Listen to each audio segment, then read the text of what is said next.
ایک دو واقعات عجیب سے ہوئے. میرا جو استاد تھا ہیڈ آف ڈپارٹمنٹ وہ کہنے لگا میرا ویکنڈ ضائع ہو گیا. تو میں نے اس کو پوچھا کیوں ضائع ہو گیا؟ کہنے لگے اس وجہ سے ضائع ہو گیا کہ میں اپنے باپ کو ایک اولڈ ہوم سے دوسرے اولڈ ہوم میں جا کر میں نے اس کو ٹرانسفر کیا. اور میری آنکھیں پھٹی کی پھٹی رہ گئیں کہ 73 میں جب وہ زمانہ آ رہا تھا کہ اس نے کہا کہ میرا ویکنڈ ضائع ہو گیا کیونکہ میں نے اپنے باپ کی یہ خدمت کر دی. برٹرن رسل نے ایک کتاب لکھی تھی, اب مجھے اس کا صرف ٹائٹل یاد رہ گیا کیونکہ 60s میں نے پڑھی تھی, marriage and morals in society.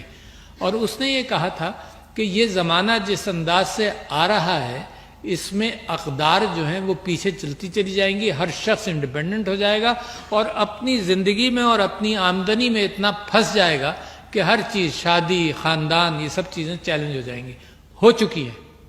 Pakistan کے اندر ایک قانون پاس کرنا پڑا, ذرا دیکھیے نا, مطلب وہ زمانہ بھی آ گیا. پاکستان کے اندر ایک قانون پاس کرنا پڑا جو 8-10 مہینے پہلے پاس ہوا. اس کے اندر یہ تھا کہ اگر کوئی اولاد اپنے ماں باپ کی قدر نہ کرے, ان کو ان کے گھر سے نکالے یا ایسی کوئی کیفیت پیدا ہو تو اسٹیٹ بیچ میں جائے گی. یہ تو معاشرے کا کام تھا. معاشرہ ایسی تربیت دیتا تھا, معاشرہ اہتمام کرتا تھا, خاندان والے اہتمام کرتے تھے. تم نے ایسا کام کیا کیوں؟ یہ اسٹیٹ کو تو یہاں جانا ہی نہیں چاہیے تھا. اس کا مطلب there is a change happening in society. اور بچوں آپ تو یاد رکھو, یہ چینج جو ہے یہ ذہنی چینج ہے. اس کو چینج کرنے کے, اس کو ٹھیک رکھنے کے لیے دیکھو کمائیں, محنت کریں, کوئی اس چیز سے نہیں روک سکتا. مگر جب محبتوں کو نکال دو گے اپنی ریلیشن شپ سے تو خود بھی پریشان رہو گے, خود بھی سٹریس میں رہو گے اور معاشروں کے اندر وہ تناؤ پیدا ہوگا کہ اپنا میں اکیلا میں زندگی گزار سکتا ہوں. نتیجہ کیا ہے؟ Let me mention to you something which came to my knowledge only about 1 or 2 months ago, اور میں نے اسمبلی کے اندر جو تقریر کی اس کے اندر بھی اس بات کو شامل کیا.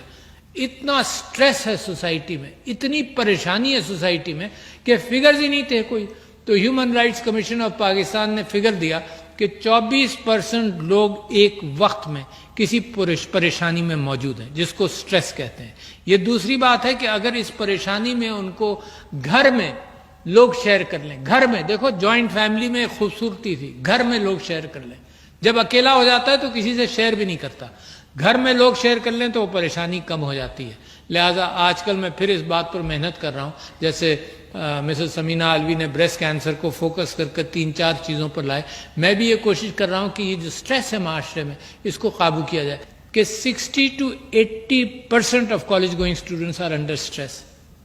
ایسی کیا کیفیت ہے؟ علم کی تلاش کے اندر یہ ذہنی پریشانیاں کیسے آ گئیں؟ یہ کیسی مشین ہے جس پر ہم نے ان کو ڈال دیا, جس کے اندر یہ مسلسل بھاگتے رہے اور دماغی تناؤ کے اندر مبتلا ہوں.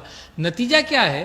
یہ فارمیٹیو ایئرز کے اندر ہم نے ان کی مشین, روزی کمانے کی مشین کے اوپر ان کو اتنی ایکسرسائز کروائی کہ زندگی بھر ایسے ہی زندگی گزاریں گے, صرف روزی کے پیچھے بھاگیں گے.